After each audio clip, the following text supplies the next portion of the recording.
और टेस्ट के लिए हमेशा तैयार रहना, कभी भी टेस्ट हो सकता है। स्कोप ऑफ, क्या हुआ? नहीं अभी तो नहीं होगा, अभी तो पढ़ाना स्टार्ट कर दिया तो कैसे होगा? पिछली क्लास में याद है ना कैसे हुआ था। और कभी भी ये नहीं होगा कि 5 मिनट का टाइम दे दूं मैं कि चलो पढ़ लो। अचानक से टेस्ट होगा, सरप्राइज टेस्ट होगा। आज पहली बार ऐसा हुआ है कि मैंने इवनिंग वाले बच्चों को पहले अलर्ट कर दिया है कि आज टेस्ट है, नहीं तो कभी अलर्ट नहीं करता हूँ कि टेस्ट है। सीधा आएंगे, आपको क्वेश्चन मिलेगा, सॉल्व करके दीजिए। उसका अलग मजा है ना।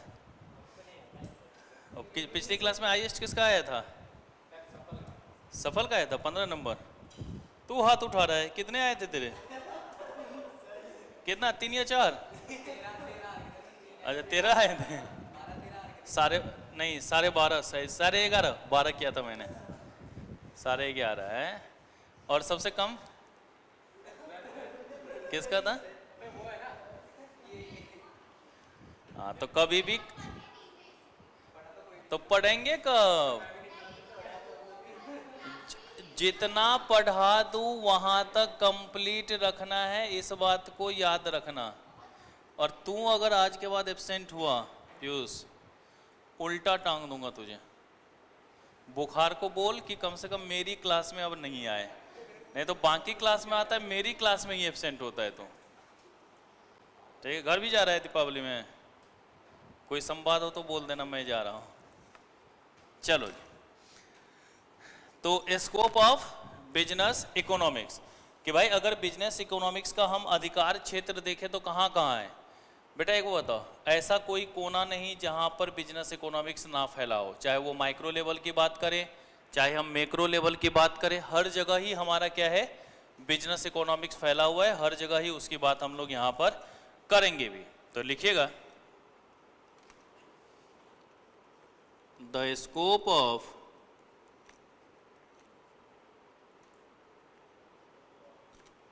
business economics may be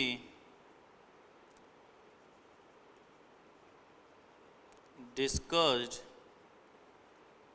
under 2 heads। कितने भागों में बेटा? 2 ही भागों में। फर्स्ट वन,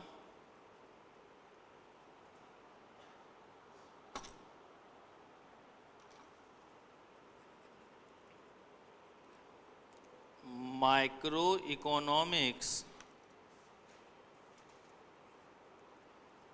अप्लाइड टू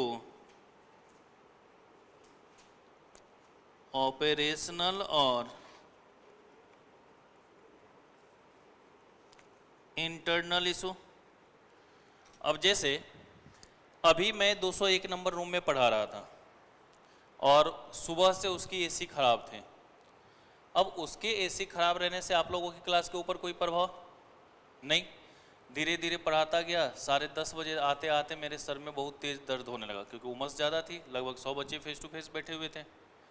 तो मैंने 10:36 पे क्लास ओवर कर दी। ये किसका प्रॉब्लम है? 201 नंबर रूम का। बाकी किसी बैच पे ऊपर कोई प्रभाव पड़ा क्या? तो ये माइक्रो इकोनॉमिक्स के अंतर्गत आएगा ना।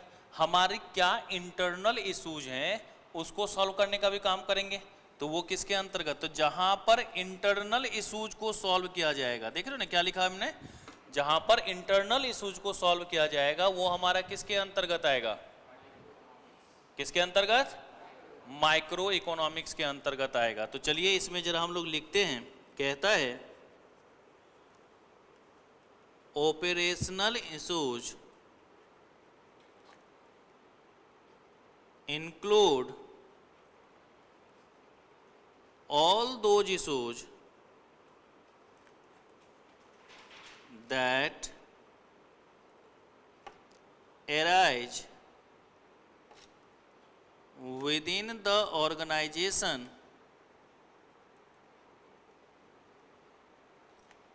and लिखते जा रहे हो ना सब?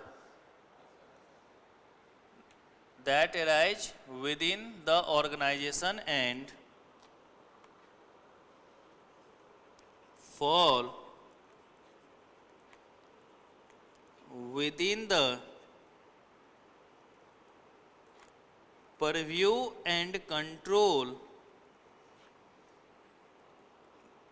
of the management. कि भाई अगर लाइट चली मतलब एसी नहीं चल रहा है, दिक्कत आ रही है, तो उसको कौन हैंडल करेगा? मैनेजमेंट हैंडल करेगा। भाई तुरंत हमने इन्फॉर्म करा, उसने मिस्त्री को बुलाया, तुरंत चालू करवा दिया ताकि दूसरी क्लास में वो दिक्कत नहीं है। तो preview and control of the management, these issues are internal in nature. किस नेचर का होगा ये बेटा? हमारा इंटरनल इशू होगा। ये नहीं होगा कि भाई ये हमारी अंदरूनी दिक्कतें हैं, अंदरूनी हमारी प्रॉब्लम है, तो इसको हम लोग यहाँ पर हैंडल करने की बात करेंगे, यहाँ पर हैंडल करेंगे। तो हमेशा दो बातें होंगी भाई, हम इंटरनल की भी बात कर सकते हैं और एक्सटर्नल इशूज की भी बात कर सकते हैं। तो इंटरनल जहाँ पर होगा वो हमारा किस चीज़ों को दिखाएगा? माइक्रो इकोनॉमिक्स को। किन चीज़ों को दिखाएगा? माइक्रो इकोनॉमिक्स को। और जहां पर एक्सटर्नल इश्यूज होंगे वो किसको दिखाएगा? मैक्रो। तो हम जो स्कोप की बात करते हैं वो दोनों ही लेवल का है, माइक्रो लेवल का भी है और मैक्रो लेवल का भी है। दोनों ही लेवल के ऊपर हम लोग बात करेंगे, दोनों ही लेवल के ऊपर देखेंगे। तो ये चीजें यहां पर हमें डिस्कस करने की आवश्यकता पड़ती है। अब माइक्रो लेवल में किन किन चीजों के ऊपर, ये भी तो देखना पड़ेगा ना भाई। हमने खाली माइक्रो बोल दिया, लेकिन माइक्रो बोल देने से तो सिर्फ काम नहीं चलेगा भाई। डिमांड के ऊपर होता है, सप्लाई के ऊपर होता है, कंज्यूमर बिहेवियर के ऊपर होता है, प्रोडक्शन के ऊपर होता है, सेल्स के ऊपर होता है, सब चीज़ों के ऊपर इम्पैक्ट होगा। इसी तरीके से हम ऐसा भी हो सकता है कि फ्यूचर के डिमांड के बारे में बात करते हैं आज के सिचुएशंस को देख करके, तो वो सारी चीज़ें हमारी वहाँ पर डिस्कस होंगी या नहीं होंगी? उन सभी चीज़ों को वहाँ पर हम लोग एक्सप्लेन करेंगे या नहीं करेंगे? तो चलिए जरा क्या क्या चीज़ें इसके अंतर्गत हम लोग पढ़ेंगे उसको देखेंगे। तो सबसे पहला इसमें आ जाएगा डिमांड एनालिसिस। सबसे पहला क्या आएगा हमारा बेटा? Demand analysis. अगर हम डिमांड एनालिसिस की बात करेंगे तो ये डिमांड एनालिसिस क्या करेगा? तो कहता है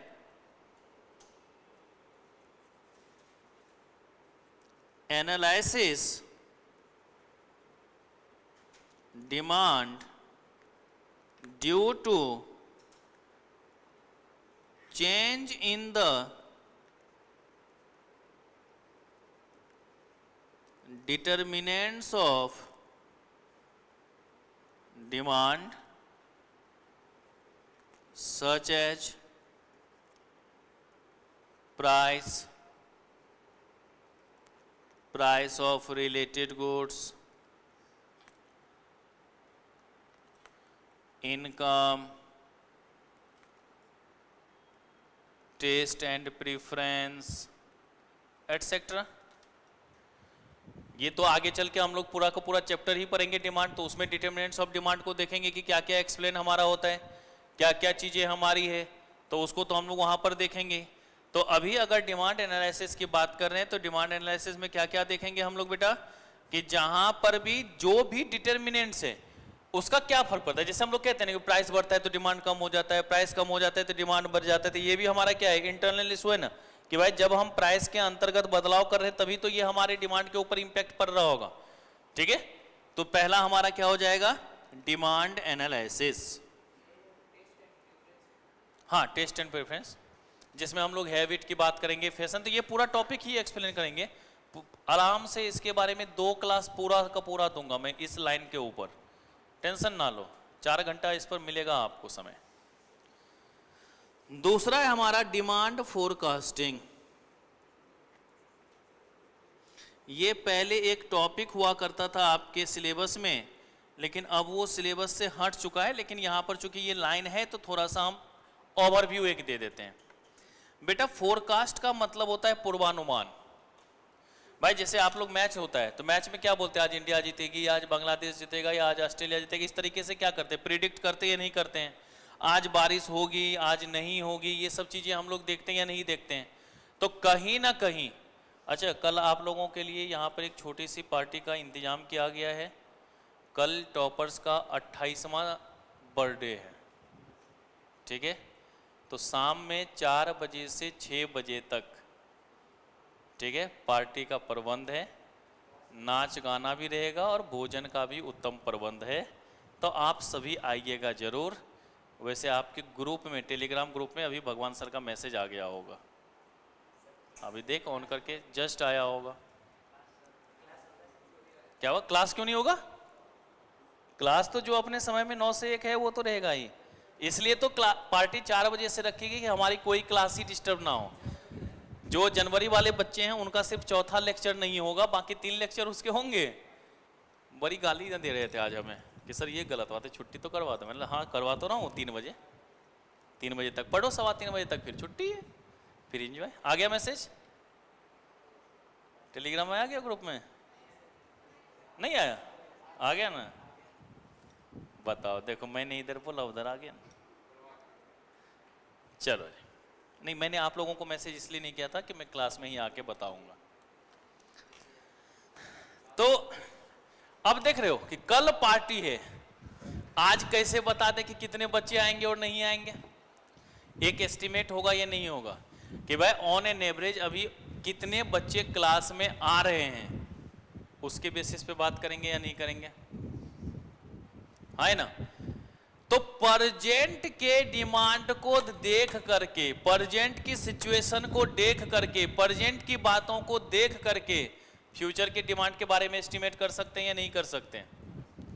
अब जैसे हम ही लोग बुक वगैरह बनवाते हैं, ऐसा थोड़ी ना होता है कि जब सारे बच्चे का एडमिशन हो जाएगा फिर देखेंगे कितना बच्चा एडमिशन हो गया, चलो उतना बुक प्रिंट करवा ले, ऐसा थोड़ी ना होता होगा। भाई आप लोग आ रहे हैं तो पैसा जमा करते होंगे और रिसेप्शन पे बुक मिल जाता होगा, तो क्या हमें पता था कि आप आएंगे तो बुक बनवा लेते हैं एक? नहीं ना भाई। ऑन एन एवरेज हर बार इस टाइम में बैच में कितने बच्चे होते हैं नहीं होते, उस अनुसार पहले से हम लोग बुक बनवा के रखेंगे या नहीं रखेंगे? भाई जितना होता है उससे 200-400-500 ज़्यादा ही बनवाते हैं हम लोग, क्योंकि लॉट साइज भी हमारा ज़्यादा ही होता है, 1000-1200 बुक एक बार में मिनिमम प्रिंट करवाते हैं। तो कहीं ना कहीं हम परजेंट के डिमांड को देख करके फ्यूचर के डिमांड के बारे में बात करेंगे या नहीं करेंगे? परजेंट के सिचुएशन को देख करके डिमांड की बात करेंगे या नहीं करेंगे? अब इसमें हो सकता है कि कभी कभी ये पूर्वानुमान गलत भी हो, नो डाउट होता भी है। अब जैसे एक बात, मौसम वैज्ञानिक बोलेगा आज जो है बहुत तेज दिल्ली में बारिश होगी, बाहर निकले उतना ही तेज धूप, नहीं होता, पूर्वानुमान गलत नहीं हो जाता?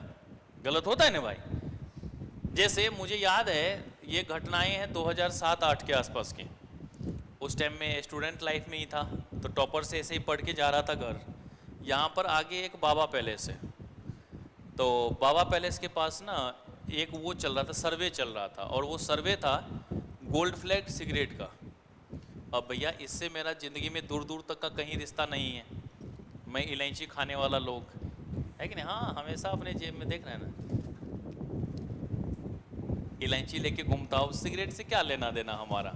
हाँ खाने का कुछ व्यवस्था हो तो बात किया जाए, है कि नहीं? धुआं उआं उड़ा के अपनी सेहत को क्या नुकसान पहुंचाया जाए?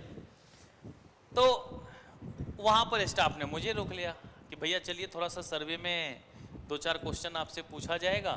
मैंने अरे भैया हम पीते नहीं हैं, तो हम तुमको क्या बताएंगे कि कैसन टेस्ट है और नहीं है और कितना पीते हैं, तो हम नहीं जाएंगे। बोला अरे चलिए ना आपको गिफ्ट मिलेगा। मैंने बोला अच्छा गिफ्ट मिलेगा, क्या देगा? बोला गिलास व्लास मिलेगा कांच का। मैंने चलो भाई गिफ्ट के नाम पे क्यों ना जाए, ऐसे भी स्टूडेंट लाइफ में थे, 10 मिनट लगा ही देंगे तो क्या हो जाएगा। आराम से गए, पानी पिलाया, कॉफ़ी पिलाया। मैंने बोला चलो भाई इतना सामान तो घर में भी नहीं मिलता है, वहाँ जितना बाहर मिल रहा है अभी। और उसके बाद पूछना शुरू किया कितना सिगरेट पीते हैं। मतलब ज़्यादा नहीं, एक दिन में 1-1.5 डब्बा तो पी ही जाता हूँ। इतना पी जाते हैं ना? हाँ नॉर्मली 15-16 जो है ना सिगरेट एक दिन में कंज्यूम करता हूँ मैं। सर कैसा है अगर आपको 2-3 वैरायटी दिया जाए? बोले ना ना हमने जब से पिया है गोल्ड फ्लैग ही पिया है और आगे भी जब भी पीऊँगा गोल्ड फ्लैग ही पीऊँगा। मतलब झूठ बोलने में कोई कमी नहीं थी, क्योंकि पहले ही सिखा दिया था कि ऐसे ऐसे बोलिएगा। तो भाई गिफ्ट के नाम पे जब तुमने बोला है तो बोलना तो पड़ेगा ना भाई, तुम भी फ्री में दे रहे हो। उसके बाद पता है जाते समय जो उसने गिफ्ट दिया, दारू पीने वाला गिलास नहीं होता, 4 गो वो गिलास दिया हमको। मैंने बोला भाई इतना तुमको खतरनाक हम दिख गए हैं कि 15 सिगरेट क्या बोले, तुम तो प्याग भी समझ लिया। लेकिन संयोग था कि हम 5 भाई यहाँ पर रहते थे, उनमें से 4 हमारे नंबर 1 प्याग थे। मैं गिलास लेके पहुंचा, बोला यही तो भाई ओरिजिनल भाई तुम हो, हमारे लिए गिलास भी लेके आया। फिर उसके बाद वो लोग उसी में कंज्यूम करते थे। अच्छा ग्लास था, ऐसा बात नहीं। उसके बाद तो मैं बार बार ढूंढता रहा कि कभी कोई सर्वे वाले मिलो तो सही। साला चूहा मारने का भी दवाई बोलेगा तो हम बोलेंगे रोज खाते हैं, लेकिन हमें कुछ होता नहीं, अब हम जहर बन चुके हैं। तो मतलब क्या हो रहा है, अब देखो इसके बेसिस पे अगर वो अपने डिमांड का एनालिसिस करेगा तो गलत हो सकता है या नहीं हो सकता है, क्योंकि मैंने तो एकदम भर भर के झूठ बोला था, है कि नहीं, भर भर के झूठ बोला, लेकिन एनालिसिस तो हो सकता है ना भाई। तो कभी कभी पूर्वानुमान भी क्या हो सकता है, गलत हो सकता है, लेकिन काम तो फिर भी होता है या नहीं होता भाई। एक ओवरव्यू तो हमको लेना ही पड़ेगा, एक ओवरव्यू तो देखना ही पड़ता है। तो ये चीजें, अब मान लो कोई ट्रेन जो है रोज 1 घंटा लेट चलती हो, तो क्या आप जानबूझ करके 1 घंटा लेट जाएंगे स्टेशन पे, पता चला उसी दिन टाइमली खुल गई। हाँ हुआ था, ये है 2011-12 के आसपास की घटना है। एक ट्रेन चलती है महानंदा एक्सप्रेस, ठीक है, तो किसी ट्रेन में टिकट मिला नहीं, महानंदा में मिल गया। सुबह 6 बजे पुरानी दिल्ली जंक्शन से खुलती है। उस टाइम में इतना ऑनलाइन का सिस्टम तो था नहीं कि आप पता करते भाई। मैं अपने टाइम पे गया टिकट लेके और जाकर के सीट पे बैठ गया। थोड़ी देर के बाद एक और आदमी आया, उसने उठा दिया हमें, बोला मेरा सीट है, और मैंने देखा तो भाई सच में उसका। फिर डेट पे ध्यान दिया तो 1 दिन पहले का डेट था उसका। मैंने बोला भैया तुम्हारा ट्रेन तो कल ही गया। बोला कल नहीं गया, कल वाली ट्रेन आज खुल रही है। कल वाली आज खुल रही है। फिर मैंने पता किया तो मेरी ट्रेन 16 घंटे लेट थी, और इंक्वायरी पे गया तो पता चला 16 घंटे लेट थी। फिर जो टाइम था उस पर आया तो उसके बाद बताया गया कि अभी 10 घंटा और लगेगा, तो वो भी पता किया, तो फिर उस टाइम पे गया। तब जाकर के दूसरे दिन दोपहर में 11:30-12 बजे के आसपास जो है हमारी ट्रेन खुली थी। अब बताओ पूर्वानुमान गलत हो सकता है या नहीं हो सकता। कभी कभी तो ऐसा भी हुआ है कि दीपावली के घर निकला हूँ, दीपावली के अगले दिन पहुंचा भी हूँ स्पेशल ट्रेन से। बिहार जाने वालों के लिए तो भीड़ ऐसे ही रहती है। तो भाई फोरकास्ट गलत हो भी सकता है लेकिन सही भी होता है। ओके, तो यहां पर डिमांड फोरकास्ट का मतलब यही होता है कि फ्यूचर के डिमांड के बारे में बता देना प्रेजेंट के सिचुएशन को देखते हुए। आज क्या स्थिति है, आज कैसा चल रहा है, आज की क्या बातें हैं, इसके बेसिस पर फ्यूचर का क्या डिमांड होगा उसको देखना। तो चलिए लिखिएगा, to forecast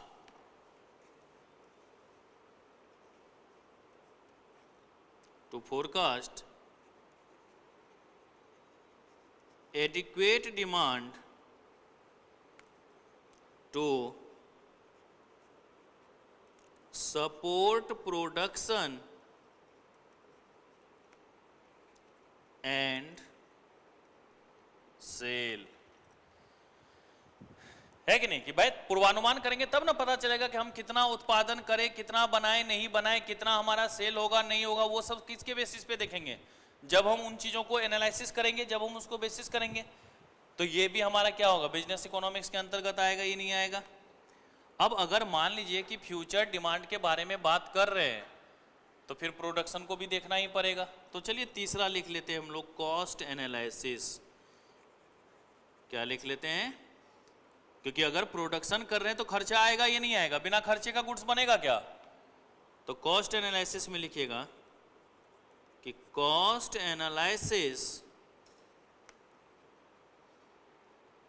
enables the firm to recognize, ऐसी भी लिख सकते हैं और जेडी भी लिख सकते हैं, recognize the behavior of costs so as to maximize profit। भाई खर्चा जितना कम होगा प्रॉफिट उतना ज्यादा बढ़ेगा या नहीं बढ़ेगा। खर्चा जितना कम होगा, क्योंकि हम सभी जानते हैं कि हम सेलिंग प्राइस को तो बढ़ा नहीं सकते ना। भाई अगर मार्केट में कोई सामान 10 रुपए का मिल रहा है और हम बोलेंगे नहीं नहीं हम तो भैया 15 का बेचेंगे, कोई हमसे खरीदेगा क्या, नहीं खरीदेगा। तो उस केस में हमको क्या करना पड़ेगा कि भाई हम अपने कॉस्ट को मिनिमाइज करें ताकि हमारा प्रॉफिट क्या हो जाए, बढ़ जाए। तो प्रॉफिट को बढ़ाने के लिए हमको क्या करना पड़ेगा, कॉस्ट को मिनिमाइज करना पड़ेगा। क्या करना पड़ेगा, हमें कॉस्ट को मिनिमाइज करना पड़ेगा। तो ये बातें ध्यान में रख लेंगे। चलिए नेक्स्ट, प्रोडक्शन को भी देखना ही पड़ जाएगा। तो प्रोडक्शन एनालिसिस, भाई जितना हमारे लिए फेवरेबल होगा उतना ज़्यादा हम प्रोडक्शन बनाएंगे या नहीं करेंगे। भाई अगर कॉस्ट ऑफ प्रोडक्शन कम हो तो हम ज़्यादा से ज़्यादा गुड्स बनाएंगे नहीं। खर्चा अगर बनाने में कम लग रहा हो तो प्रोडक्शन क्या करेंगे, बढ़ाएंगे। और खर्चा अगर ज़्यादा लग रहा हो बनाने में तो कम कर देंगे या नहीं कर देंगे। तो चलिए ज़रा लिख लेते हैं इसको भी। प्रोडक्शन थ्योरी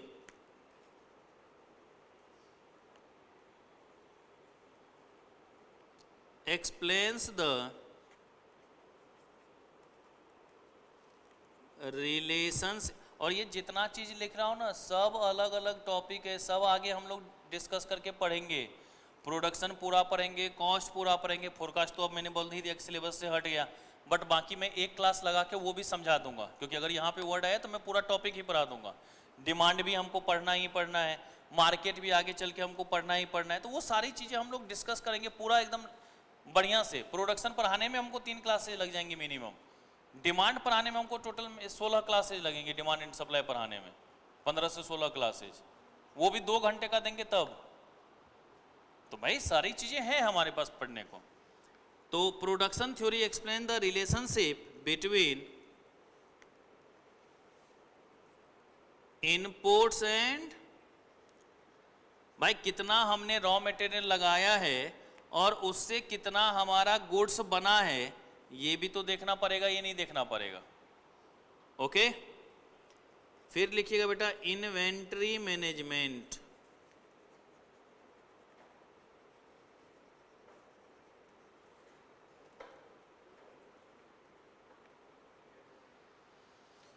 अगर इन्वेंट्री मैनेजमेंट की बात कर रहे हैं, इन्वेंट्री मैनेजमेंट को देख रहे हैं, तो इन्वेंट्री का मतलब क्या होता है, स्टॉक ना। भाई कोई चीज आपके पास भरा हुआ रहे तब भी और ला करके रख देंगे कि हाँ सस्ता मिल रहा है तो चलो घर में भर दें, नहीं ना भाई। जितनी जरूरत होगी, क्या है नहीं है, कितनी आवश्यकता है, उन सभी चीजों की भी बात करेंगे। तो ये भी हमारा इंटरनल है या नहीं है, तो लिखिएगा to help the firm to maintain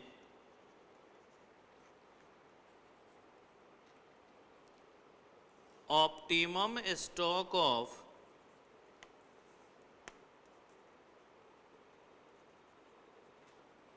inventories, कि भाई कितना हमारे पास रहना चाहिए कितना नहीं रहना चाहिए, वो हमारे किससे पता चल पाएगा। आप देखते हो ना, कभी दवाई दुकान पे चले जाओ, आप बोलते हो कि अंकल ये दवाई देना, तो वो तुमको दवाई देने के बाद अपने रजिस्टर पे कुछ नोट कर लेता है कि भाई मान लीजिए आउटपुट हमारे पास 100 यूनिट थी, 10 यूनिट चला गया, तब कितना बचा 90, तो अब वो देखेगा ना कि भाई इसी तरीके से जब 20 या 30 यूनिट बचेगा तो फिर वो ऑर्डर देगा या नहीं देगा। तो कैसे होना चाहिए, इसी को चीज़ को और ज़्यादा अच्छे से आप लोग पढ़ेंगे जब सीए इंटर में जाएंगे और कॉस्टिंग पढ़ेंगे, तो वहाँ पर एक टॉपिक आता है, उसमें जाके आप लोग पढ़ेंगे, मटेरियल लेबर ओवरहेड टॉपिक है, तो मटेरियल वाले में पढ़ेंगे। वहाँ पर होता है economic order quantity, reorder level, कि किस ऑर्डर पर जो है हमें देना पड़ेगा, किस लेवल पे हमें फिर से ऑर्डर देने की ज़रूरत है। अब जैसे मकान वकान बनवाते हो, तो मकान बनवाते हो तो ईंट रेत ये सब की ज़रूरत होती है नहीं होती, सीमेंट वगैरह की ज़रूरत होती। कभी ऐसा हो गया कि जब लेबर आके बोले कि मालिक सीमेंट पूरा ख़त्म हो गया, अच्छा ठीक है बेटा बैठ अब बना मंगा देते हैं, ऐसा कभी होता है क्या? क्या होता है, 2-4-10 बोरी बचा रहता है, तभी बोल देता है ना आके कि मालिक अब खत्म होने वाला है मंगवा लीजिएगा। तो ये सब किससे पता चलता है, इन्वेंट्री से ही ना, स्टॉक से ही ना।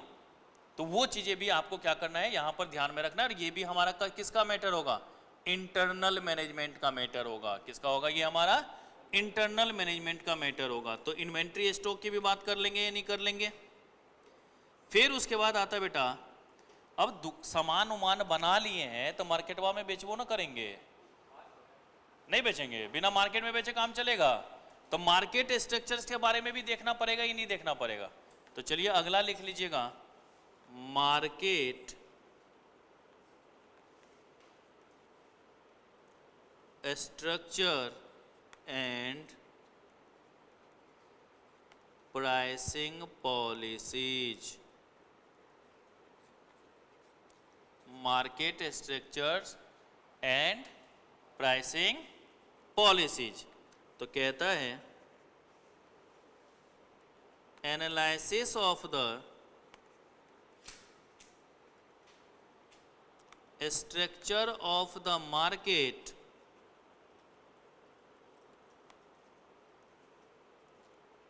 Nature and extent of competition. बेटा आगे से मैं कंपटीशन COMP की पावर TN लिख दूंगा तो समझ जाना कंपटीशन लिखा हुआ है। तो extent of competition, degree of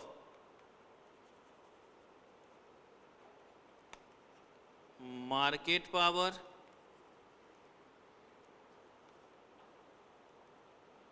prices are determined under different kinds of market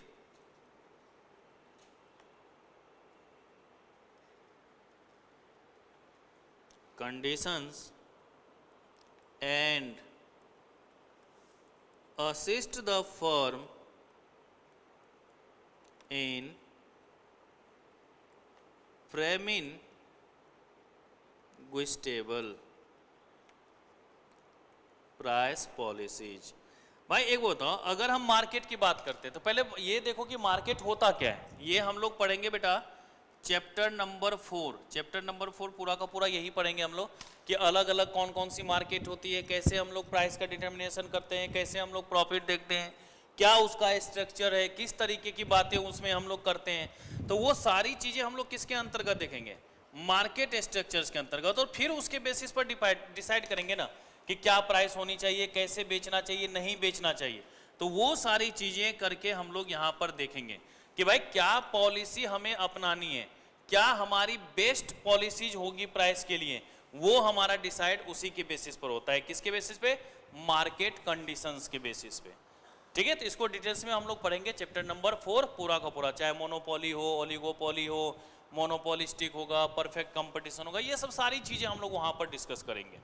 तो उसमें देखेंगे हम लोग कि कैसे प्राइस का डिटर्मिनेशन होगा, क्योंकि कहीं ना कहीं कोई भी हो ऑर्गेनाइजेशंस का मेन मोटिव क्या होगा, प्रॉफिट मैक्सिमाइजेशन ना।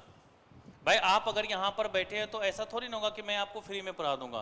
भाई कहीं ना कहीं तो कुछ ना कुछ पैसा चाहिए, नहीं तो पेट में ना जाएगा अन्न तो कहाँ से निकलेगा दम, है कि नहीं। भूखा रह के पढ़ा पाऊंगा, पता चलेगा चक्कर खा के इधर ही गिर गया, फिर आप ही लोग उठा के नीचे ले जाएंगे कि सर को कुछ खिलाओ, भूखे मरने वाले हैं। तो भाई कहीं ना कहीं प्राइस की पॉलिसी को देखनी पड़ती है, प्राइस की पॉलिसी को समझना पड़ता है, प्राइस की पॉलिसी को एक्सप्लेन करना होता है। तो वो हम लोग किसके अंतर्गत देखेंगे, मार्केट कंडीशंस के अंतर्गत होते। पर मजा तो फिर भी नहीं आएगा। नेक्स्ट लिखिए बेटा, resources allocation.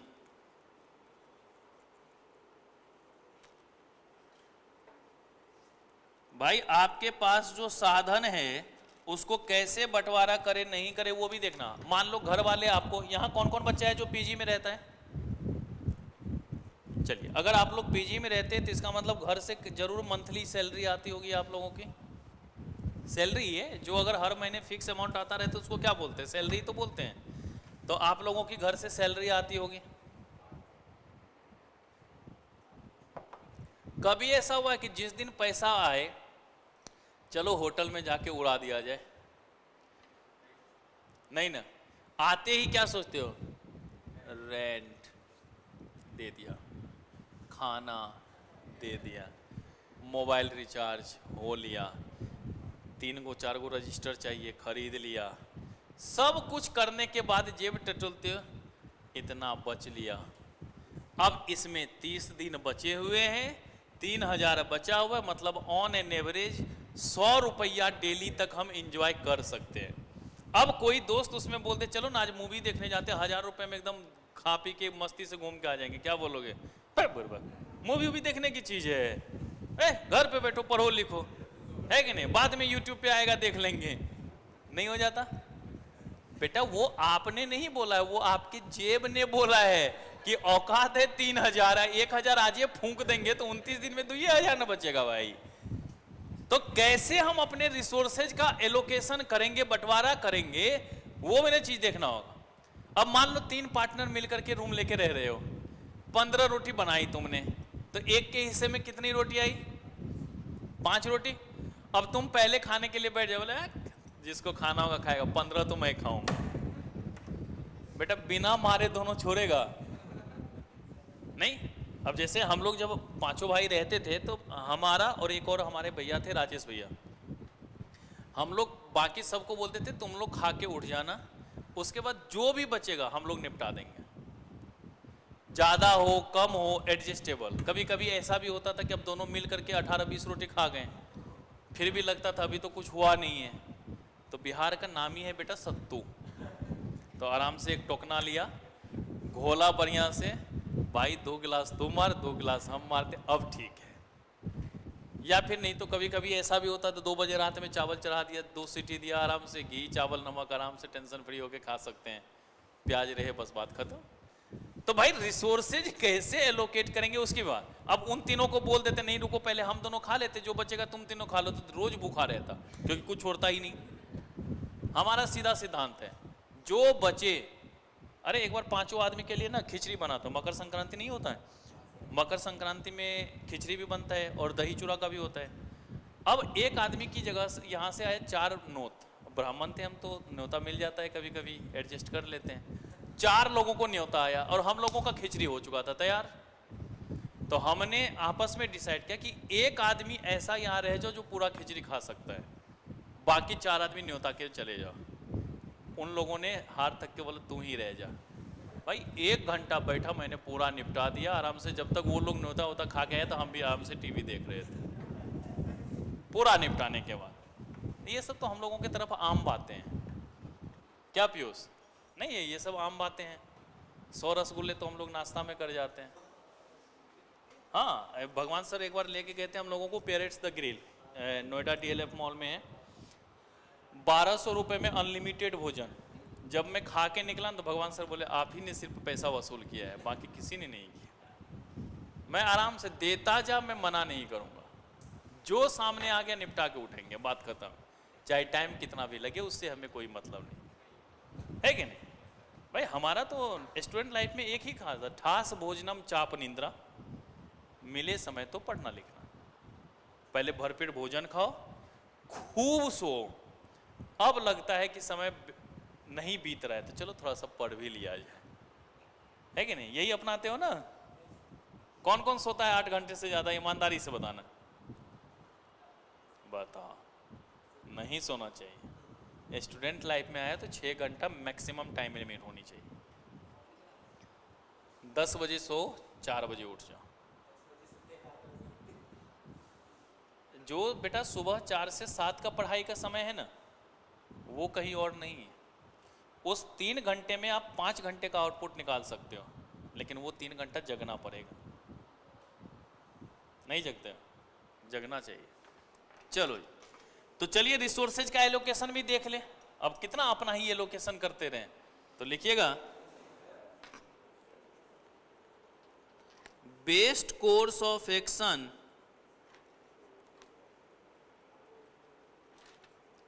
For optimum utilisation of available resources. ठीक है, यही हमने यूज किया था ना कि जो अवेलेबल रिसोर्सेज है उसका कैसे हम लोग बेस्ट यूटिलाइजेशन कर सकते हैं।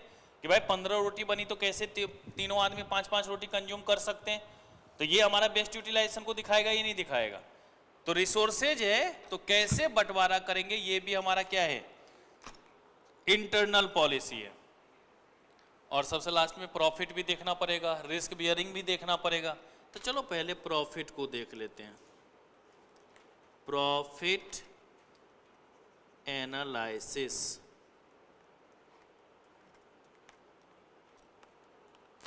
कहता है measurement and management of profits under conditions uncertainty resources। भाई हो भी सकता है, नहीं भी हो सकता, तो उसके लिए क्या करना पड़ेगा? ये तो मैनेजमेंट के हाथ में है ना कि कैसे उसका सही से उपयोग कर पाए कि क्या हो पाए, प्रॉफिट हो पाए। तो ये भी हमारा क्या है बेटा, स्कोप है या नहीं है। फिर इसके बाद risk and uncertainty analysis.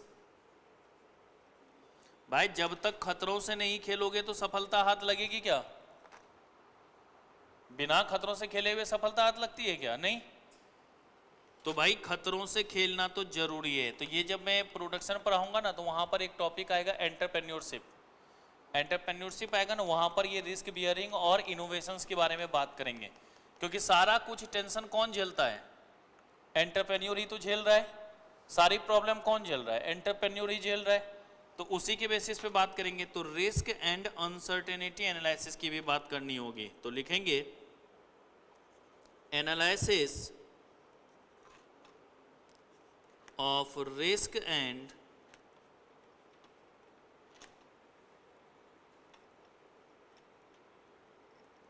uncertainties for formulating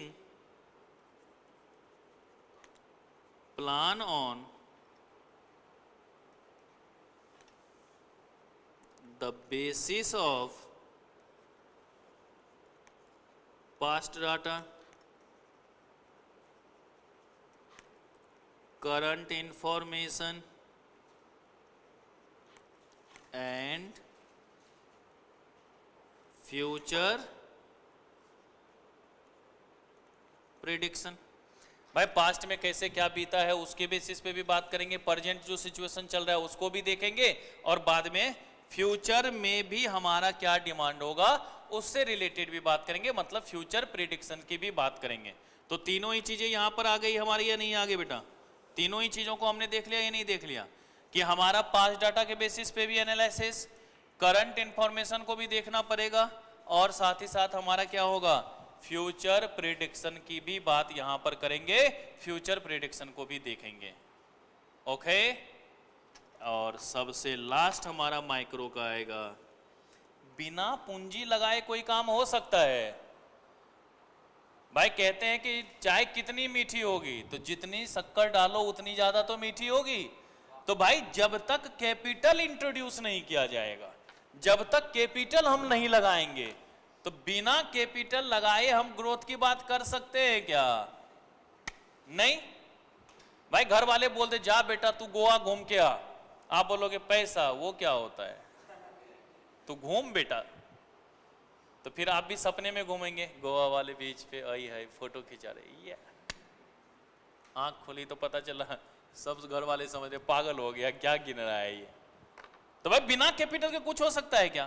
तो कैपिटल के बिना कोई काम नहीं चलेगा। तो लिखेंगे बेटा theory of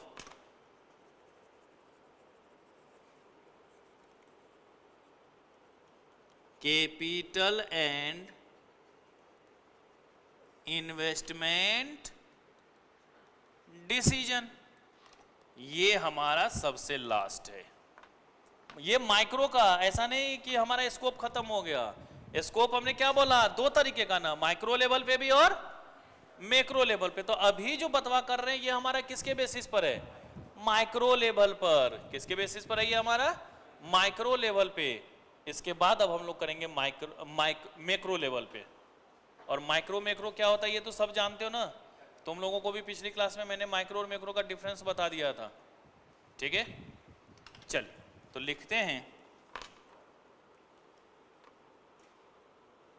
इवैल्यूट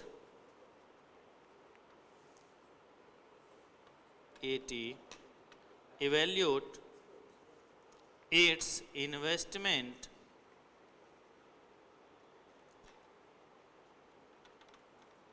decisions and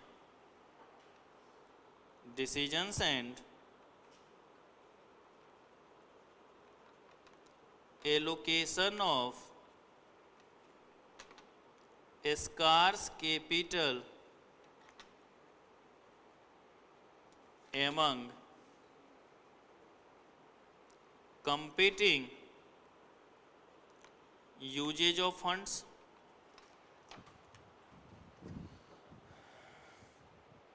Evaluate its investment decision and allocation of scarce capital among competing usage of funds. Okay तो ये सारा का सारा हमारा किसके बेसिस पे था बेटा? माइक्रो लेवल पे। लेकिन जहां पर पूरी इकोनॉमी की बात कर दी जाए तो मैक्रो लेवल हो जाएगा या नहीं हो जाएगा? अगर हम लार्ज स्केल की बात करें, पूरी इकोनॉमी की बात करें, तो वो हमारा किसके बेसिस पर होगा? Macro level. तो चलिए अब जरा सेकेंड मेथड यूज करते हैं। यहां तक सबने नोट कर लिया? तो लिखिएगा, मैक्रो में ज्यादा लिखने की नहीं है, पॉइंट बाय पॉइंट एक आध लिख के देख लेंगे, क्योंकि उसमें नहीं, पूरी इकोनॉमी, और पूरी इकोनॉमी में जो भी, चाहे नेशनल इनकम की बात करें, पॉवर्टी की बात करें, पॉपुलेशन की बात करें, एम्प्लॉयमेंट अनएम्प्लॉयमेंट की बात करें, मनी बैंकिंग की बात करें, इंटरनेशनल ट्रेड की बात करें, है कि नहीं, एम्प्लॉयमेंट थ्योरी की बात करें, ये सारा का सारा किसके अंतर्गत आएगा? मनी सप्लाई की बात करें, ये सब मैक्रो इकोनॉमिक्स के अंतर्गत आएगा ही नहीं आएगा? तो लिखिएगा दूसरा, macro economics applied to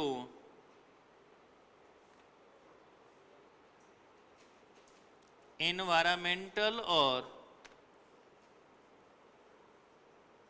external issues। भाई आपने 12th में एक चैप्टर पढ़ा होगा बीएसटी के अंतर्गत, बिजनेस इन्वायरमेंट था। उसमें आपने देखा होगा दो तरीके का प्रभाव पड़ता था, इंटरनल और एक्सटर्नल। अब एक्सटर्नल में भी दो बातें थी, माइक्रो और मैक्रो। आपने कॉमिक्स की बात करी होगी, पेस्टल्स की बात करी होगी, वो सब इसी में आया था हमारे पास। तो कहीं पर भी अगर इंपैक्ट सबों के ऊपर हो, बाहरी प्रभाव के ऊपर हो, तो वो हमारा किसके अंतर्गत आएगा? मैक्रो के अंतर्गत। जैसे बेटा एक बताओ, कोरोना आया तो क्या सिर्फ हमारे लिए आया, या क्या सिर्फ आपके लिए आया? हम सभी के लिए आया नहीं। लॉकडाउन हुआ, पूरे का पूरे कंपनी वगैरह सब बंद हो गई या नहीं हो गई? यमुना तक हमारी साफ हो गई थी, नहीं हो गई? तो कहीं ना कहीं ऐसा कोई प्रभाव जो सबके ऊपर दिख रहा हो, सबके ऊपर इंपैक्ट डाल रहा हो, वो किसके अंतर्गत आएगा बेटा? मैक्रो इकोनॉमिक्स के अंतर्गत आएगा ही नहीं आएगा? तो उसी बात को यहां पर हम लोग करेंगे, उसी को थोड़ा सा यहां पर हमें देखने की जरूरत है। तो तलिए लिखिए दी, स्टार स्टार दे करके लिखते चलना, ज्यादा चीज नहीं, दो चार लाइन इसमें लिख देंगे, बात खत्म करेंगे। कहता है सबसे पहले इसमें हम लोग पढ़ेंगे टाइप्स ऑफ इकोनॉमिक सिस्टम। ये तो हमारा इस चैप्टर का सबसे लास्ट पॉइंट ही है, जिसमें हम लोग पढ़ेंगे बेटा कैपिटलिस्ट इकोनॉमी, सोशलिस्ट इकोनॉमी और मिक्स्ड इकोनॉमी के बारे में। तो ये तो जब पढ़ाएंगे तब बात करेंगे इसके बारे में। एक्सटर्नल इंपैक्ट है या नहीं है, पूरे इकोनॉमी के बेसिस पर हम लोग बात कर रहे हैं या नहीं कर रहे कि कैपिटलिस्ट है, सोशलिस्ट है या मिक्स्ड है, तो उसको देखेंगे हम लोग। फिर उसके बाद कहता है स्टेजेज ऑफ बिजनेस साइकिल, ये पढ़ेंगे बेटा हम लोग चैप्टर नंबर 5 में। बिजनेस साइकिल एक पूरा का पूरा प्रॉपर चैप्टर ही है आपका, उसके अंतर्गत हम लोग पढ़ेंगे, जिसमें हम लोग देखेंगे कि भाई एक्सपेंशन क्या होता है, पीक क्या होता है, कॉन्ट्रैक्शन क्या होता है, रिसेशन क्या होता है, रिकवरी क्या होता है, डिप्रेशन क्या होता है। तो ये सब क्या, उसके अलग अलग स्टेज है या नहीं, अलग अलग फेज है या नहीं, तो उसके बारे में भी बात करें। मतलब पूरे के पूरे इकोनॉमिक सिस्टम को देख रहे हैं हम लोग। तो ये भी हमारा किसके अंतर्गत आएगा? मैक्रो के अंतर्गत आएगा। फिर कहता है working of financial sector and capital market, working of financial sector and capital market, तो उसके बारे में भी बात करेंगे हम लोग। कहता है the general trends in national income, employment, prices, यहां प्राइसेज का मतलब है बेटा general price level, general price level ही ना सबके लिए होगा, तो general price level, saving and investment, तो यही चीजें पूरे इकोनॉमी को बताएगा ही नहीं दिखाएगा बेटा, पूरे इकोनॉमिक्स को दिखाएगा ना। फिर अगर कोई भी गवर्नमेंट का इकोनॉमिक पॉलिसीज होगा वो सबके ऊपर अप्लाई होगा या नहीं होगा, क्या होगा, वो सबके ऊपर अप्लाई होगा। तो चलिए जरा उसकी भी बात कर लेते हैं। गवर्नमेंट्स इकोनॉमिक पॉलिसीज, एग्जाम्पल में इंडस्ट्रियल पॉलिसी, बताओ बेटा ये क्या लिखा है हमने, COMP T की power TN, competition policy, monetary and fiscal policy etcetera, बहुत सारी ऐसी पॉलिसी है जो तो गवर्नमेंट बनाती है। तो जो भी गवर्नमेंट पॉलिसी बनाएगी वो पूरे के पूरे इकोनॉमी के ऊपर प्रभाव डालेगा या नहीं डालेगा, है ना। और लास्ट है हमारा सोशल एंड पॉलिटिकल इन्वायरमेंट, ये भी हमारा क्या होगा, पूरी की पूरी इकोनॉमी को प्रभावित करेगा ही नहीं करेगा। तो ये सब हमारे क्या है बेटा, अधिकार क्षेत्र हैं। तो एक बार जल्दी से इसको रीड करो और देखो ऐसा कोई टर्म्स है जो आपको पूछने की जरूरत पड़े।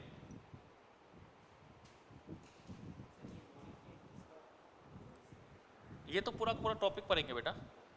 अभी है कि मनी वैल्यू से रिलेटेड या ये जो डेफिसिट वगैरह देखते हैं उस सब से रिलेटेड अगर कोई भी चार्ज होता है, चेंज होता है, कोई भी रूल्स बनता है तो वो गवर्नमेंट बनाती है। और गवर्नमेंट बनाएगी तो किसके लिए बनाएंगे, पूरे के पूरे इकोनॉमी के लिए ना बनाएगी।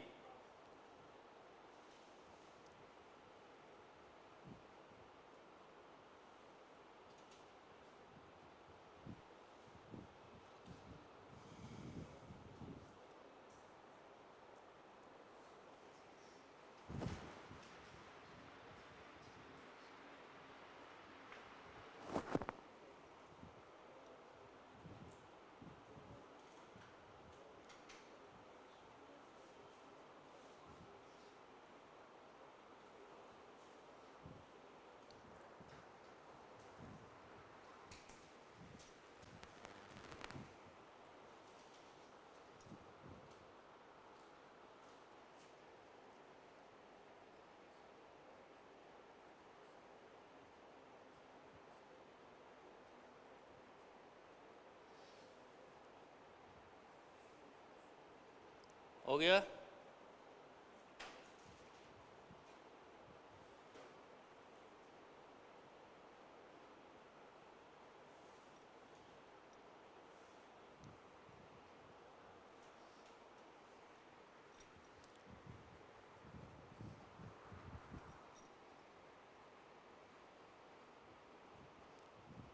हो गया बेटा यहां तक।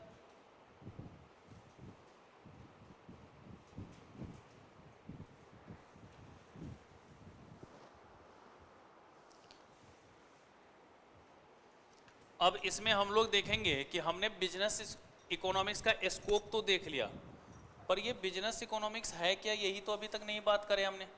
तुम लोग ये चीज़ पढ़ चुके हो तो तुम लोग खाली देखना, क्योंकि टेस्ट में फिर क्वेश्चन पूछूंगा। पिछले टेस्ट में इसीलिए मैंने छोड़ दिया था, ज़्यादा डीप में नहीं गया था। दीदी याद रखना, अब मत बोल देना कि पढ़ के नहीं आए।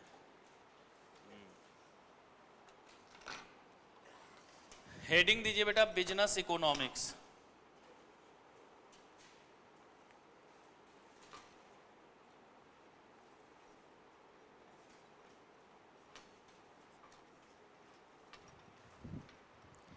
बेटा याद रखना, हम सभी जो है किस में बेटा समा, कल्चर किस में, मैक्रो में ना। हाँ क्यों नहीं आएगा, वो सबके ऊपर इम्पैक्ट देता है। दीपावली मनाएंगे तो हम अकेला थोड़ी ना मनाएंगे, सब मनाएंगे, है कि नहीं। तो प्रभाव लार्ज स्केल पे होता है बेटा, मैक्रो में ही आएगा ये।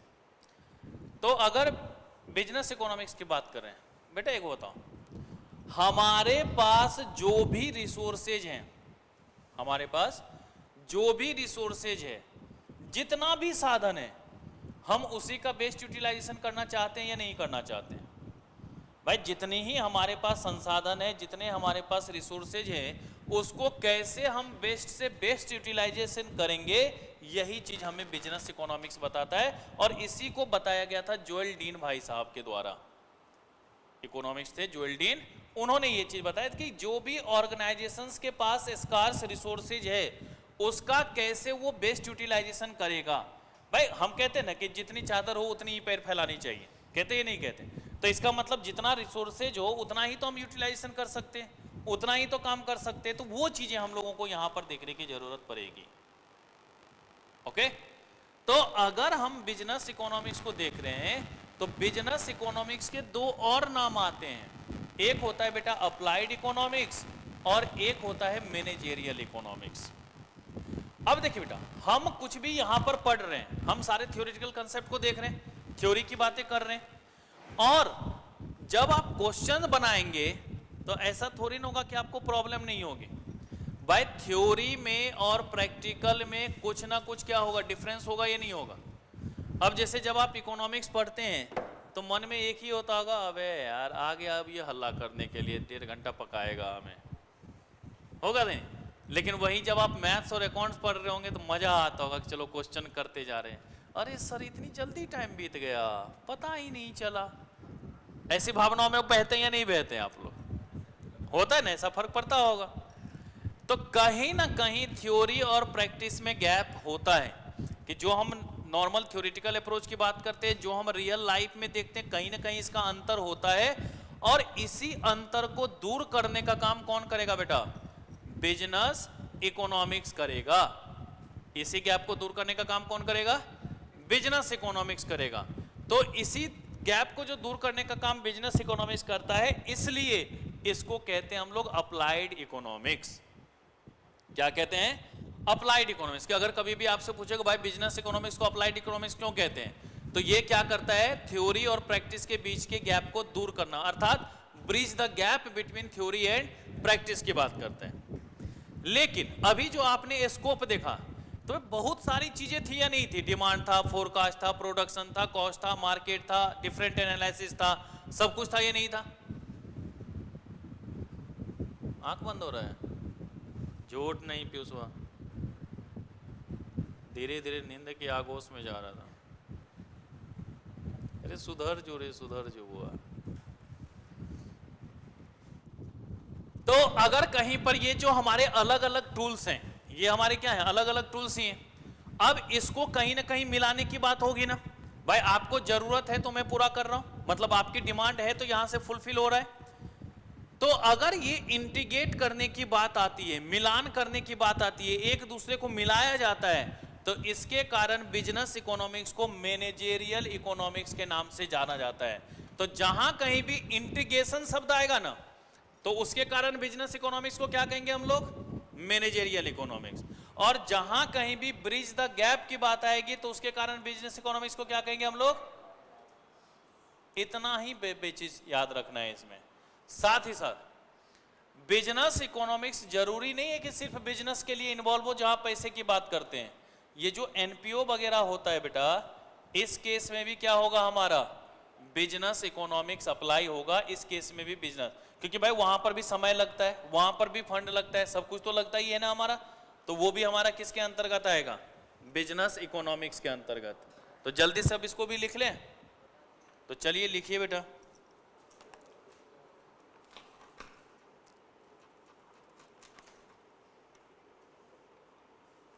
there is a gap between the propositions of economic theory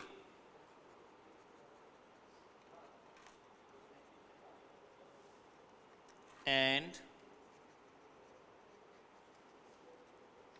happening in the real economic world.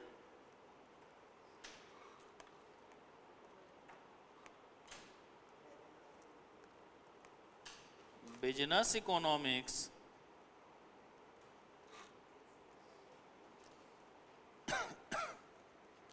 bridge the gap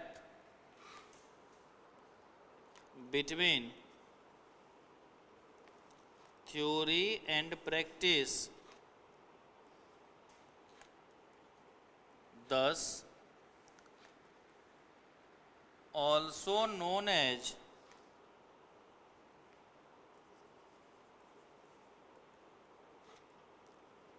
applied economics.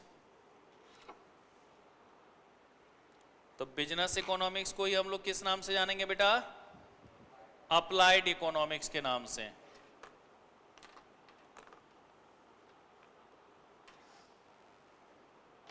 फिर कहता है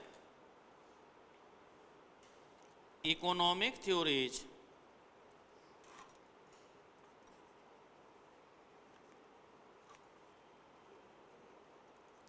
provide the tools which explains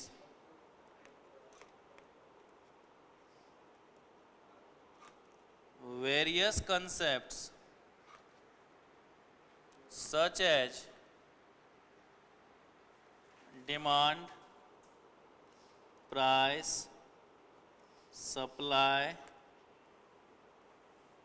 production etcetera. बहुत सारी चीजें भाई, हम लोग मार्केट को देखेंगे, कॉस्ट को देखेंगे, है कि नहीं? सारी चीजें होंगी या नहीं होंगी, etcetera.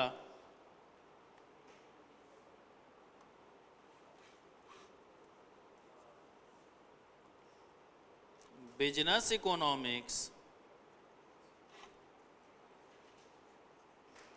Applies these tools. Business economics क्या करेगा? ये जितने भी टूल्स हैं इन सबको क्या करेगा? अप्लाई करेगा, तभी तो उसके बेसिस पे डिसीजन मेकिंग कर पाएगा। तो business economics apply these tools in the process of business decision making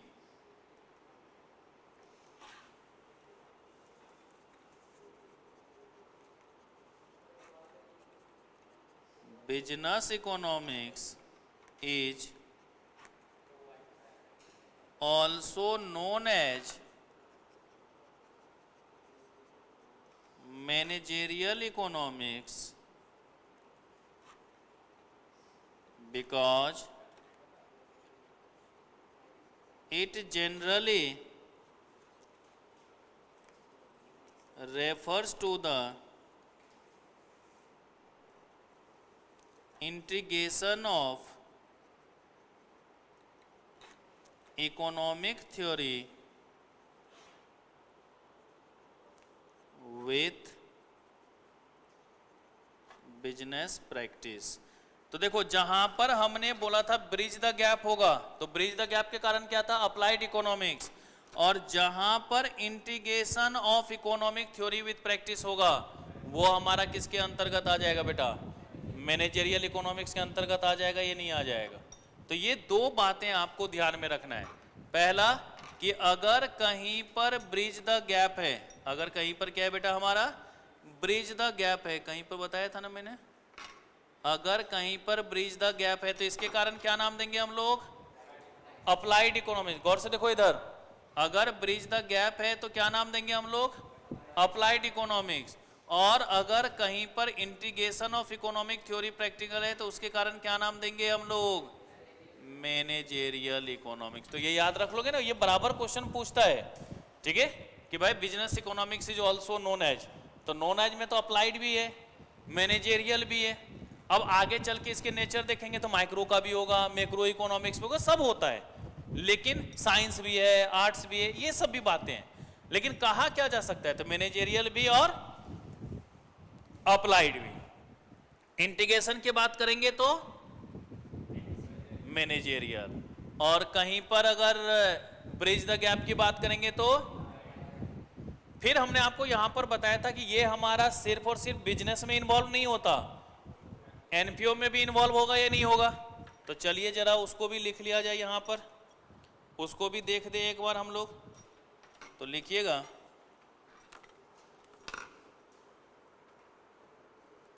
business economics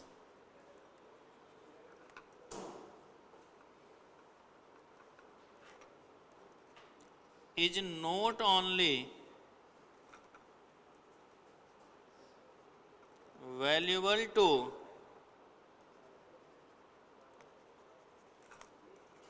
business decision making या makers, but also useful for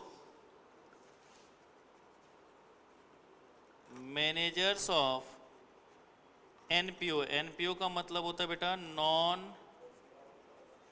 profit organisation, कि जो प्रॉफिट नहीं भी अर्न करता है उसके लिए भी क्या है, बिजनेस इकोनॉमिक्स जरूरी है, उसके लिए भी हम लोग बिजनेस इकोनॉमिक्स की बात करते हैं। ठीक है, तो सिर्फ और सिर्फ उसके लिए नहीं कि जो प्रॉफिट अर्न कर रहा है, जो प्रॉफिट अर्न नहीं भी कर रहा है उसके लिए भी बनाते हैं। तो इसी के बेसिस पर जोएल डीन भाई साहब ने क्या करा था, ये एक डेफिनेशन दिया था। तो लिखेंगे according to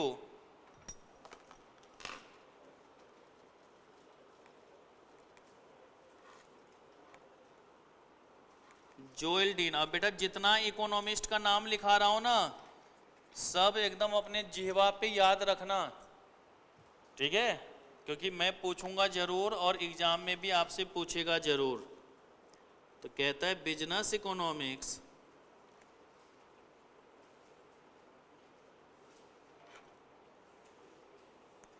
may be defined as the use of economic analysis to make business decision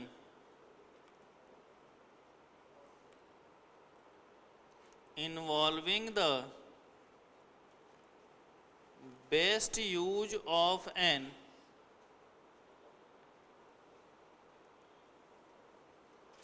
organization's scarce resources. यही चीजें हमने शुरू में आपको बताया हुआ था कि जो भी अवेलेबल रिसोर्सेज है, जो भी स्कार्स रिसोर्सेज है, उसके माध्यम से कैसे हम लोग बेस्ट यूटिलाइजेशन करेंगे, कैसे हम लोग बेस्ट यूटिलाइजेशन को देखेंगे, यही चीजें हमारा किसके अंतर्गत आता है बेटा, बिजनेस इकोनॉमिक्स। तो बिजनेस इकोनॉमिक्स का डेफिनेशन किसने दिया, जोएल डीन भाई साहब ने। बिजनेस इकोनॉमिक्स कहां कहां इन्वॉल्व होगा, हर जगह होगा, ठीक है, यहां तक कि एनपीओ में भी होगा। बिजनेस में तो होता ही होता है, साथ ही साथ क्या होगा हमारा, एनपीओ में भी ये इन्वॉल्व होगा, एनपीओ में भी देखेंगे। ओके,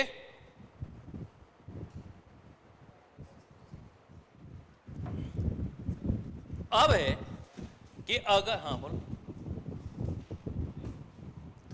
अगर हम बिजनेस इकोनॉमिक्स की बात कर रहे हैं, बिजनेस इकोनॉमिक्स को देख रहे हैं, तो कहीं ना कहीं बिजनेस इकोनॉमिक्स को समझने के लिए उसके कुछ ना कुछ नेचर्स की भी बात करनी होगी या नहीं करनी होगी। तो यहां पर ज्यादा नहीं, सिर्फ हम लोगों को 8 नेचर की बात करनी है, जिसमें हमने बताया था कि पहले से छठे तक तो ऐसे ही फालतू की चीजें दे रखी है, 7वां और 8वां हमारे लिए क्या है, इंपॉर्टेंट। खास करके 8वां ऐसा है जिससे हर अटेम्प्ट क्वेश्चन आता ही आता है, ठीक है। तो आज बेसिकली नाम लिख लेते हैं, परसों इसको कंप्लीट कर देंगे, तो टेंशन ही फ्री हो जाएगा। आप लोगों का भी कंप्लीट हो जाएगा और इन लोगों का कंप्लीट हो ही गया था, फिर कभी भी हम टेस्ट ले सकते हैं। टेस्ट का मतलब एक मजा अलग होता है। जब बच्चों के चेहरे पे परेशानी देखो ना तो क्या सुकून मिलता है यार। जैसे जब मैंने पिछले क्लास में बोला टेस्ट और इन लोगों का शकल एकदम घूमा, आए हाय दादा। जब वो बोल रहे थे सर 5 मिनट रिवीजन का टाइम दे दो ना, आत्मा तृप्त हो जाती है। क्या हुआ? अच्छा, जब मैं घूमता हुआ मस्ती में आ रहा था ना, कुछ बात है तो समझा करो। ऐसे ही इंडिकेशन पहले देता हूं मैं। चल, डिमांड फोरकास्टिंग। तो चलिए बेटा हेडिंग दे दीजिए, nature of business economics.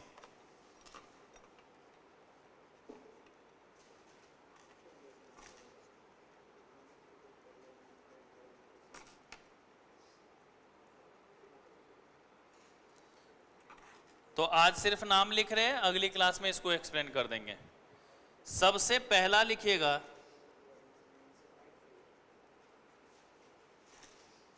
Business economics is a science. दूसरा, business economics is an art. तीसरा, माइक्रो इकोनॉमिक्स बेस्ड।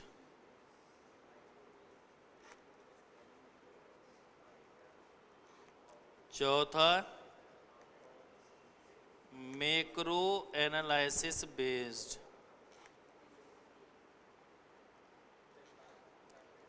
पांचवा, एनालिसिस फ्रॉम प्राइवेट इंटरप्राइज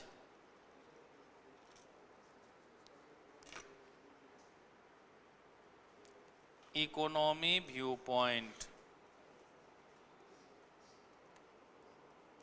छठा, इंटरडिसिप्लिनरी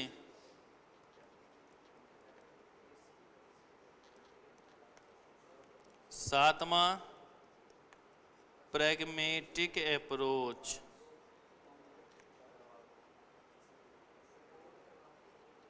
और आठवां, business economics is both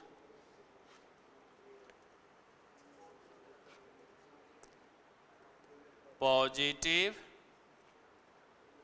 as well as normative economics. Business economics is both positive as well as normative economics. ये आपको यहां पर क्या करना है, देखना है। इन चीजों को यहां पर आपको समझना है। अब देखो, ये वाला जो टर्म है मैंने कितनी बार बोला था कि आगे पूरा क्लास डिस्कस करूंगा, पूरा क्लास। ये सबसे ज्यादा इंपॉर्टेंट है, सबसे ज्यादा इंपॉर्टेंट। अगर कोई भी इस सारे 8 पॉइंट में बोला जाए तो सबसे ज्यादा इंपॉर्टेंट, क्योंकि हर अटेम्प्ट 1-2 नंबर तो आने ही आने हैं। नहीं चाहते हुए भी 1-2 नंबर आपके पास आएगा ही आएगा। तो अगर भैया 1-2 नंबर का आएगा तो कम नंबर थोड़ी ना हुआ, वो इंपॉर्टेंट है हमारे लिए, ये नहीं इंपॉर्टेंट। तो ये चीजें भी आपको यहां पर बेसिकली देखना है। अब देखिए बेटा, अगर बिजनेस इकोनॉमिक्स, एक ओवरव्यू दे देता हूं ताकि अगली क्लास में ज्यादा टाइम लगे नहीं। अगर हम लोग बात करेंगे यहां पर business economics is a science, तो साइंस का मतलब क्या होता है, प्रयोग। तो जहां कहीं भी कॉज एंड इफेक्ट रिलेशनशिप की बात करेंगे, किसकी बात करेंगे हम लोग, कॉज एंड इफेक्ट रिलेशनशिप की बात करेंगे, वो हमारा किसके अंतर्गत आएगा, साइंस की तरह अंतर्गत। जहां पर भी हम लोग, अगर हम रूल्स एंड रेगुलेशन की बात करेंगे, प्रिंसिपल्स की बात करेंगे, हम कहते हैं ना कि भाई अरे छोड़ो ये सबके बस की बात नहीं है, ये भी करना एक कला है। तो एक तरीके से प्रॉपर अरेंज करने की बात हो रही है। नहीं भाई, एक बात, क्रिकेटर तो सभी है, बैटिंग सभी करते हैं, रिकॉर्ड कुछ ही लोगों के नाम पे क्यों होता है? तो सबसे अलग होते हैं तभी तो, सबसे अलग करने का जज्बा है तभी तो इसका मतलब कुछ ना कुछ अलग होता होगा, कुछ ना कुछ उसके प्रिंसिपल्स अलग होते होंगे। तो वो भी चीजें यहां पर देखेंगे हम लोग। तो उसके कारण क्या बोलेंगे, बिजनेस इकोनॉमिक्स हमारा आर्ट है। फिर उसके बाद कहता है कि हम कहीं पर भी देखते हैं हर एक लोगों की क्या प्रॉब्लम है, कैसे उसको दूर किया जाए, उसके बेसिस पर भी बात करेंगे या नहीं करेंगे, उसके बेसिस पर भी देखेंगे या नहीं देखेंगे, तो उसको भी समझ के चलेंगे हम लोग। तो माइक्रो इकोनॉमिक्स, फिर पूरा इकोनॉमी को एज ए होल भी तो देखने का जिम्मेदारी है। अभी बिजनेस इकोनॉमिक्स में लिखा था कि हम सभी चीज़ों को देखते हैं, तो हम क्योंकि हमने स्कोप में लिखा था ना कि मैक्रो बेस्ड भी होगा, तो उसकी भी बात हम लोग वहाँ पर करेंगे, तो उसको भी समझ के चलेंगे। फिर देखो, कोई भी काम करते तो कहीं ना कहीं प्रॉफिट अर्न का मोटिव होता या नहीं होता, तो मतलब प्राइवेट इंटरप्राइजेज के व्यू पॉइंट से अनुसार देखना होगा। हम कोई भी काम करते हैं तो हमने लिखा था ना इंटीग्रेशन ऑफ बिजनेस टूल्स, कि बाकी जितने भी चीजें हैं सभी को मिला करके देख करके तब ना काम करना पड़ेगा। तो उसी तरीके से एक ऑर्गेनाइजेशन में काम करने वाले अलग अलग लोग होंगे, तो सबको मिलजुल के काम करना पड़ता है ना, आपसी तालमेल जरूरत होती है नहीं होती, उसके बिना काम होगा क्या, नहीं होगा। तो वो भी चीजें देखनी है हमें। फिर उसके बाद हम लोग क्या बोलते हैं कि भाई देखो, थ्योरेटिकल अलग चीजें हैं, प्रैक्टिकल क्या है अलग चीजें। हम पढ़ कुछ और रहे, रियल लाइफ में कुछ और हो रहा है, अंतर होगा या नहीं होगा, इसमें भी तालमेल बैठाने की जरूरत होती है नहीं होती। तो इसको क्या कहते हैं, प्रैग्मेटिक अप्रोच। जैसे 2009 में जो सीए का टॉपर था, एक लड़की थी टॉपर 2009 में, उसको रिलायंस वाले ने अपने यहाँ पे जॉब पे रखा था 38 या 39 लाख रुपए पर एनम पे। उस लड़की से आईटीआर फाइल नहीं किया गया। अब बताओ, सीए है, आईटीआर नहीं फाइल कर पाएगा, तो उसने क्या करा, आर्टिकलशिप कराने। किताबी लैंग्वेज तो हो गया, प्रैक्टिकल लैंग्वेज था ही नहीं, तो दिक्कतें आएंगी या नहीं आएंगी। और बाकी पॉजिटिव नॉर्मेटिव साइंस को अलग से हम लोग डिटेल्स में एक्सप्लेन करेंगे। तो इन सभी 8 चीज़ों को हम लोग अगली क्लास में पढ़ेंगे, ठीक है। तो मिलते हैं एक छोटे से अंतराल के बाद। कल आप लोग खूब इंजॉय करना, है कि नहीं। हाँ, यहीं पे सामने रूम में है, बड़ा वाला हॉल जो है ना उसमें होगा, तो आराम से इंजॉय करते हैं कल। तब तक स्वस्थ रहें, मस्त रहें और तंदुरुस्त रहें।